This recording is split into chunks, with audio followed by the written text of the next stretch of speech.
Hello guys! Guys, nagpinulat ako ng isda. Tulingan para sa aking ulat. Ang mga hibis ay sa ang aking pinawala. Ayun sa guys. Diba? Ang bango. Lumabangay siya. Sarap.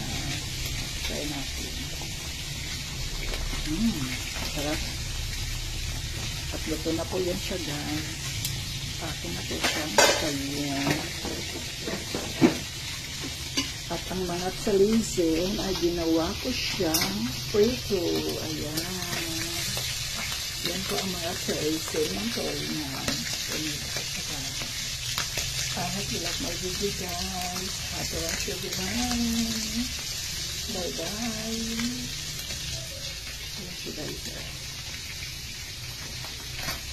Bye bye.